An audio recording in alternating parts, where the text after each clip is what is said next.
begin his opening remarks. So over to you. Thank you, Randir. Good evening, all, and thank you for waiting. I know it is past the appointed time, but Prime Minister has just, excuse me, concluded a very substantive and productive visit to the United States at the invitation of President Donald Trump. As you all know, this is Prime Minister's first visit after the first visit to the United States after the inauguration of President Trump for a second term. And as I had mentioned earlier as well, the fact that this visit is taking place within just 3 weeks and a bit of the inauguration is a signal of the priority that both leaders attach to the India-US relationship. Prime Minister arrived in Washington, D.C. yesterday evening. He was hosted at Blair House, and he had a number of engagements on arrival yesterday. The newly confirmed Director of National Intelligence, Ms. Tulsi Gabbard, paid a call on the Prime Minister. This morning, the Prime Minister received Mr. Elon Musk and Mr. Vivek Ramaswamy as well. The discussions at the White House began this afternoon and went on for nearly 4 hours, comprising discussions in a restricted format, in the press conference, and an extended discussion over dinner with larger delegations. The discussions covered a lot of ground. The entire gamut of the relationship, ranging from strategic and security cooperation, defense, trade and economic engagement, technology, energy security, and people-to-people linkages, as well as regional and global issues of concern were dealt with.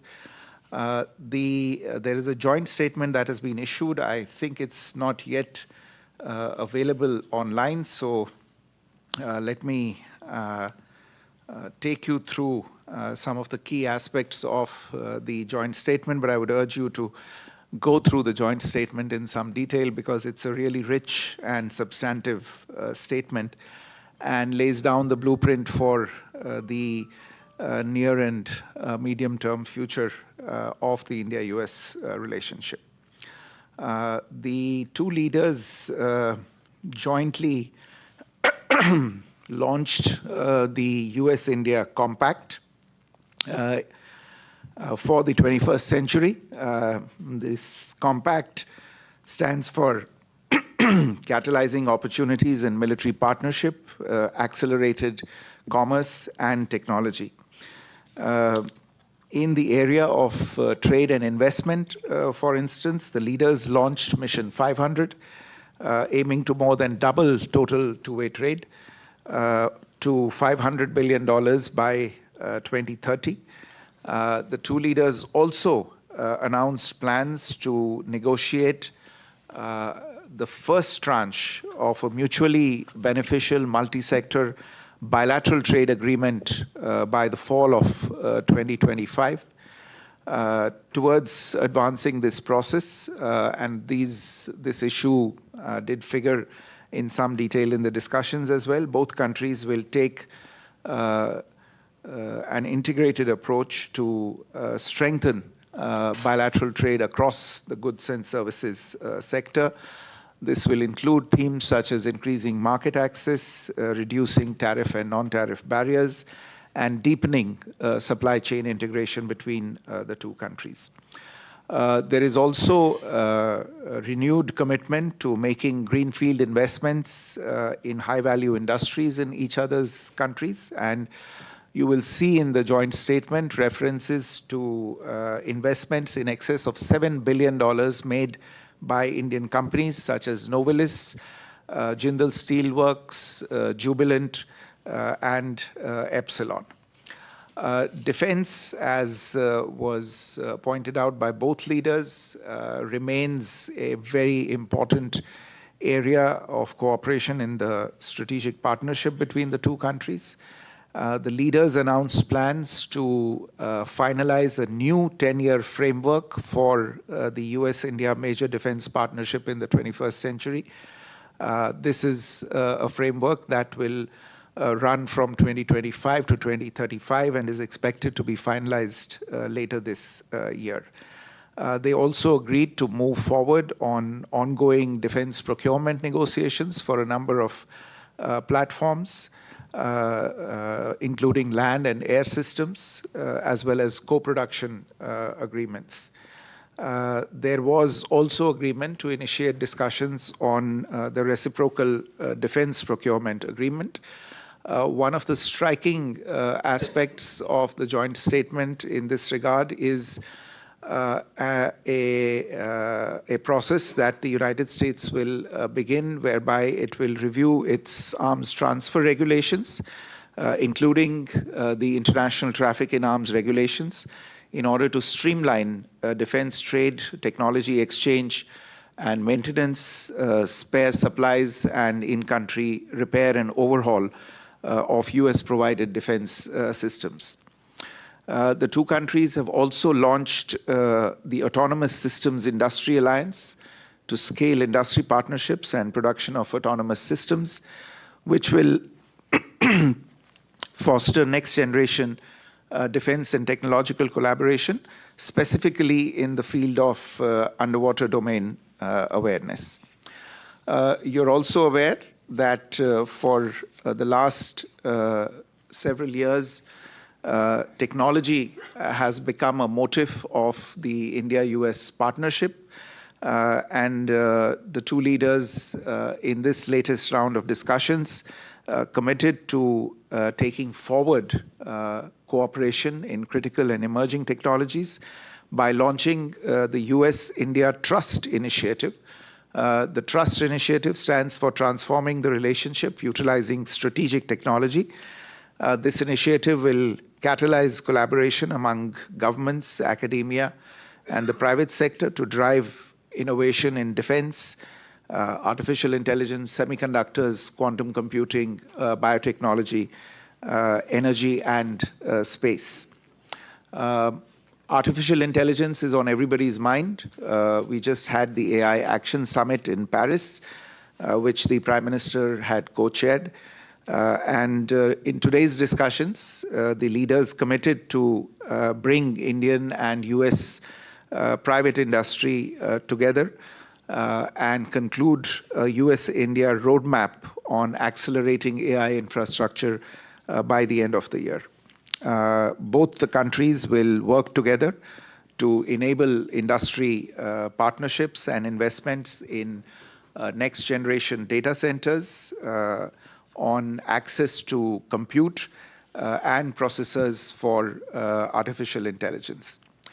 The two leaders launched Indus Innovation, a new innovation bridge that is modeled after the successful Indus X platform for defense applications. Indus Innovation is meant to focus on space, on energy, and other emerging technologies. A new US-India cooperative program to recover and process critical minerals, a strategic mineral recovery initiative, has also been launched. Under the Trust Initiative, incidentally, the two sides will also address export controls, enhance high-technology commerce, and reduce barriers to technology transfer between the two countries. In the energy area, this is a subject that has remained in focus in the bilateral relationship in the recent years.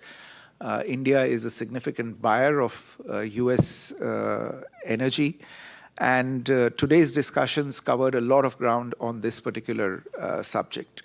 In order to ensure energy security, the two countries agreed to work together on the production of hydrocarbons and for commerce in hydrocarbons to support global energy price stability and secure affordable energy access. In addition, there was agreement to realize the potential in the area of civil nuclear energy, building US-designed nuclear reactors in India, and taking forward that process also through large-scale localization as well as technology transfer. And of course, the two countries have been discussing for some time cooperation in small modular reactors, and that is again something that was flagged today. The obstacles in realizing this cooperation in previous years on account of some of the legal provisions that have remained in place in India have already begun to be addressed. You would have noticed the announcements that have been made in the budget in this regard. And we imagine that these progress on these issues will enable us to realize the promise of cooperation between India and the United States in this very important sector. A new partnership has been launched between the US National Science Foundation and the brand new Indian Anusandhan, which is the National Research Foundation, for deepening research linkages in critical and emerging technologies. There's an MOU that was signed between the NSF and the ANRF just a couple of days back to take forward this cooperation. On the people-to-people front, finally, you're aware there are nearly 300,000 Indian students studying in the United States, and the contribution of these students, especially to the US economy, was acknowledged in the joint statement. The leaders agreed to strengthen collaboration between higher education institutions of the two countries, and India invited the United States to take advantage of the reforms in the Indian education sector to set up offshore campuses of premier educational institutions of the US in India. They also committed to streamline avenues for legal mobility of students and professionals, and facilitating short-term tourist and business travel, while at the same time committing to aggressively addressing and tackling illegal immigration and human trafficking. I would also invite your attention to the parts of the joint statement where you can see a commitment from both sides to take decisive action against elements who threaten public and diplomatic safety and security, and the sovereignty and territorial integrity of both nations. There's a commitment to strengthening law enforcement cooperation in this regard, and this is especially significant from our perspective, given some events that have taken place. Last point relates to the deepening strategic convergences between the two countries on regional and global issues, and this is something that came through clearly in the discussions today between the Prime Minister and President Trump. Whether it is the shared vision for the Quad, India will be hosting the Quad summit later this year, and the Prime Minister has extended an invitation to President Trump for that, or the commitment to increasing our collaboration with partners in West Asia, or in enhancing cooperation in the Indian Ocean region.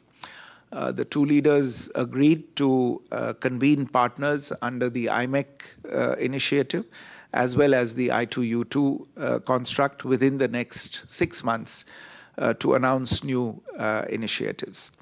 They also launched the Indian Ocean Strategic Venture, a new bilateral forum to advance coordinated investments in connectivity and commerce in this region.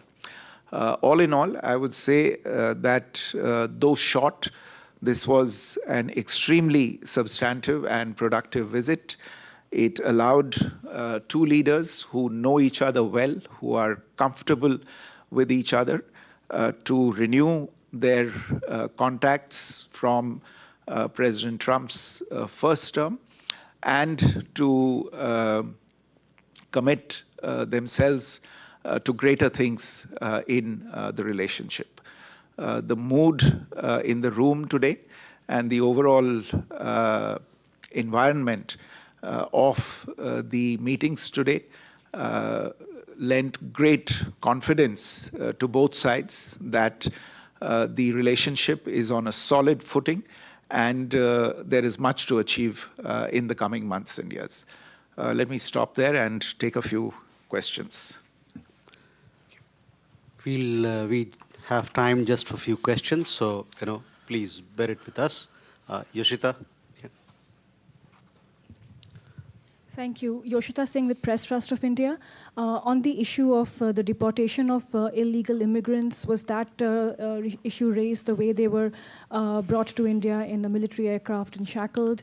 And what was the Trump administration response on that? And also on Tahavur Rana, is there a time frame or timeline by when he will be extradited to India? Thank you. Mr. Sukhpal, yeah, please. Sukhpal Singh Dhanoa. If you don't mind, can I ask you in Hindi? It will be easy for my audience to understand what I am going to ask. Go ahead. Thank you so much. Sir, मेरा question नहीं है. This is a concern for both the countries. In present situation, as we saw a major shift in U.S. immigration policy, तो India ने सबसे पहले welcome किया कि अगर वो हमारे लोगों को डिपोर्ट करते हैं जो इलीगल आए हैं यहाँ, तो उनको हम वापस लेने के लिए तैयार हैं.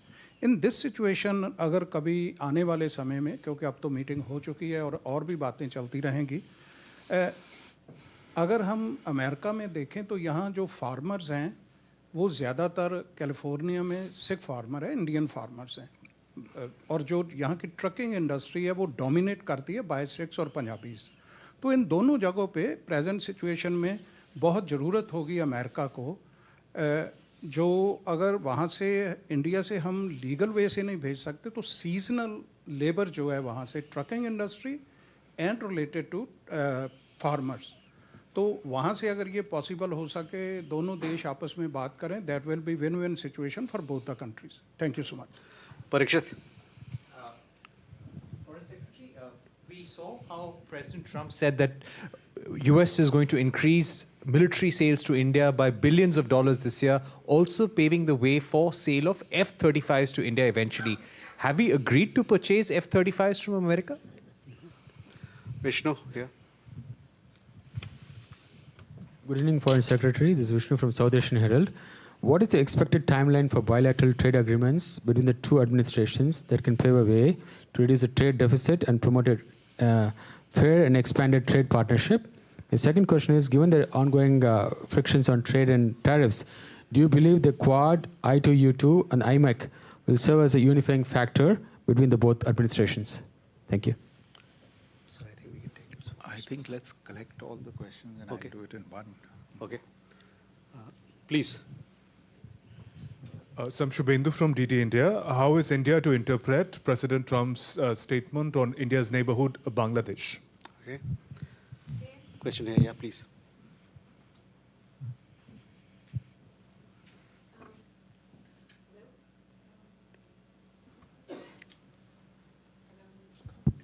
Yeah.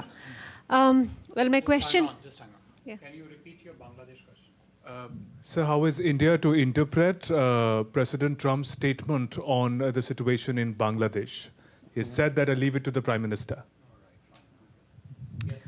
How is India going to respond to President Trump's proposal that he could mediate between India and China over territorial disputes and skirmishes? Sriram. President Trump spoke about reciprocal tariffs at the press conference. Is it your understanding that these will be on hold until the trade deal with the US is negotiated? That's question one. And secondly, he mentioned reducing the deficit through energy purchases. Is India treating this literally, taking this literally, or as an encouragement to purchase more energy from the United States? Thank you. Geeta? President Trump on extradition said that Thakur Rana will be extradited, but there are more to follow because there are many requests from India. Could you just tell us what are the requests from India? Are there any more names that you've given to the Americans? Manish? Sir मैं मनीष हूँ TV9 Bharatvarsh से president Trump उदाहरण दे रहे थे कि बहुत से जो अमेरिकन प्रोडक्ट है उस पर 30-40% से लेकर 70% तक टैरिफ है उन्होंने अमेरिकन कार का हवाला दिया तो क्या हम भारत की तरफ से इस पर एक कोई जस्टिफिकेशन दिया गया या फिर हम अमेरिका को कोई रियायत देने के लिए जा रहे हैं please Chidu Rajkata, Times of India. FS, can you give us a sense of what you thought of the very discordant note throughout the day President Trump struck on the tariff issue? He mentioned it several times. And also his smackdown on BRICS. So you can take these questions. He also kind of said something to the effect of BRICS is dead or dying.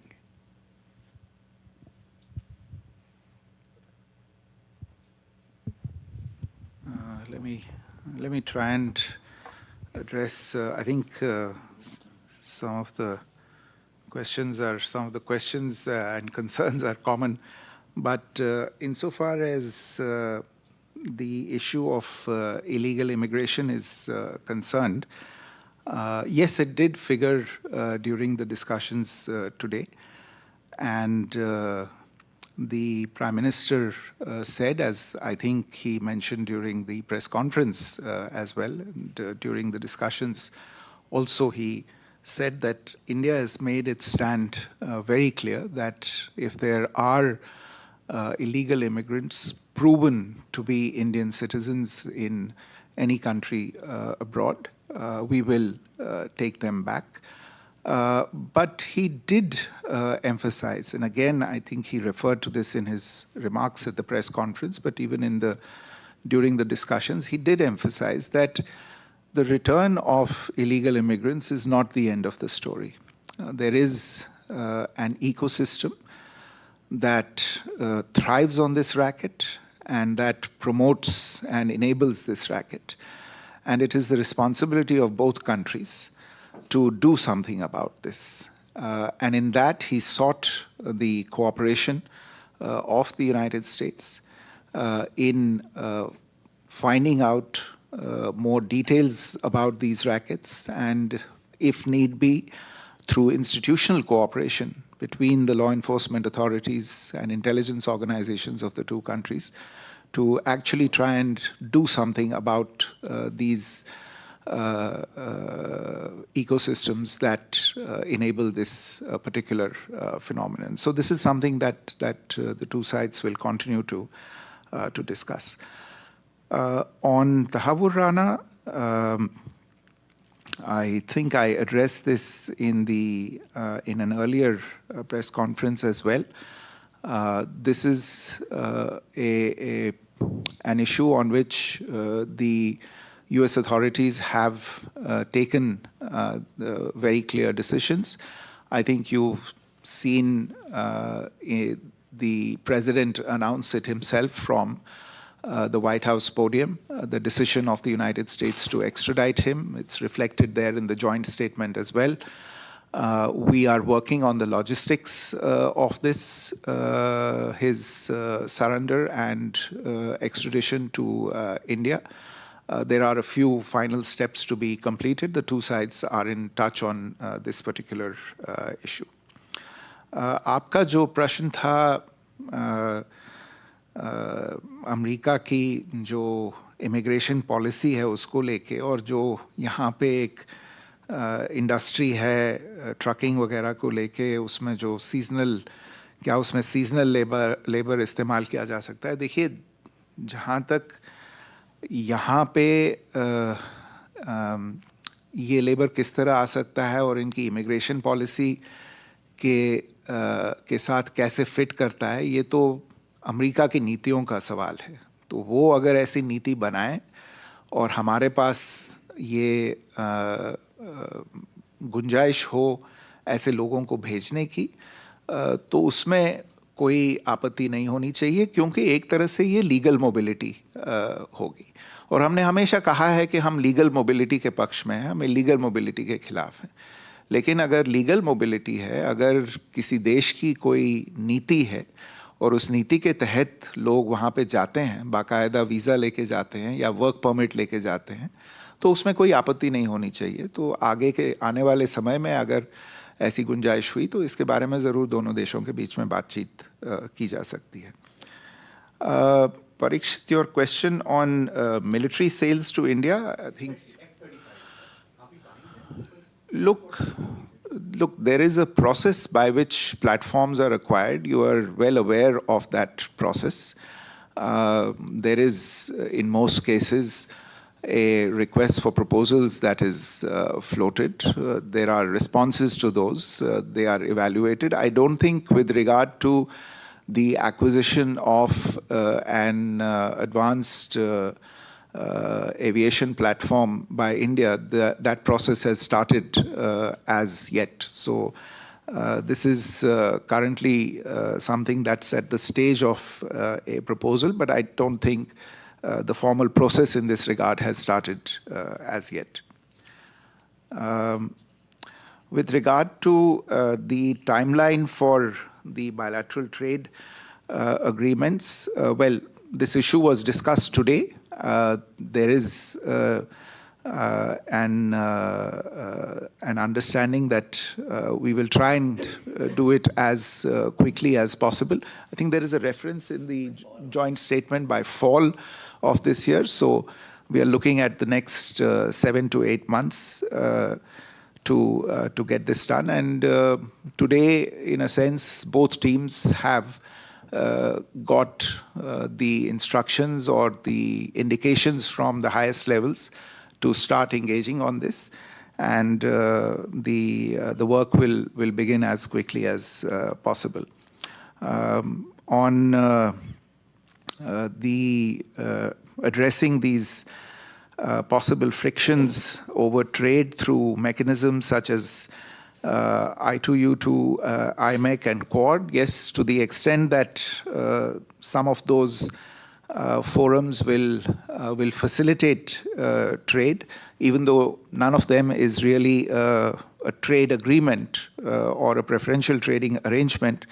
But to the extent that they can increase understanding between the various partners, they would certainly be helpful. On what we make of the statement on Bangladesh, well, just to share with you that this was a subject that was discussed between the two leaders, and the Prime Minister shared his views and indeed his concerns with regard to recent developments in Bangladesh and how India sees the situation. I think we hope that the situation in Bangladesh will also move forward in a direction where we can pursue relations in a constructive and stable way with them. But there are concerns about that situation, and the Prime Minister shared those views with President Trump. I think your question about the offer to mediate between India and China, I suspect you know the answer to this question. We have whatever issues we have with any of our neighbors. We have always adopted a bilateral approach to dealing with these issues, and it's no different between India and China. We have been discussing any issues that we have with them on a bilateral plane, and we will continue to do so. On reciprocal tariffs and what the fate will be, Look, we have indicated, and the two leaders have agreed today to start discussing trade and tariff-related issues. So I will let those discussions start before pronouncing on what may happen with regard to the plans that have been announced today by the US administration on reducing deficit through energy purchases. Well, I mean, we are a significant purchaser of US energy in any case. I think last year we purchased about $15 billion in US energy output. There is a good chance that this figure will go up to as much as $25 billion in the near future. And so therefore we are a significant producer, and today's discussions did focus considerably on the possibility of more energy purchases. And it is entirely possible that these increased energy purchases will contribute to impacting the deficit between the two countries as well. On extradition, yes, there are other requests as well. I won't go into the names immediately, but there are other requests that are registered with the US authorities.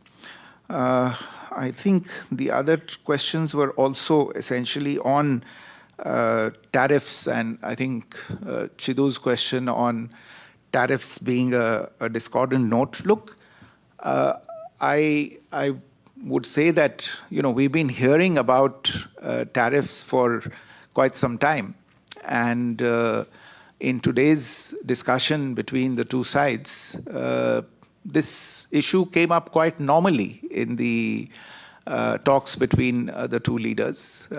They both had their perspectives, but what's more remarkable is, or what's worth looking at, is the fact that we have a way forward on this issue in terms of the undertaking to discuss or start discussions on a bilateral trading agreement.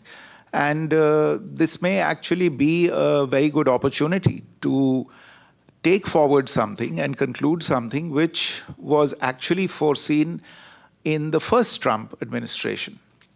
There was, you would recall, a trade deal that was on the anvil at that time. For various reasons, it did not go forward at that time.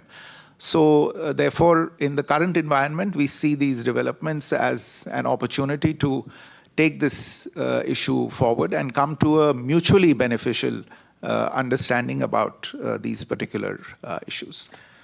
I think that about takes care of all the questions. I literally have a plane to catch, therefore we'll have to run. Please, sorry. No, I think there's a flight to catch, so we'll close the Don't want to keep the Prime press Minister conference. waiting. Thank you. Thank you very all much. very much.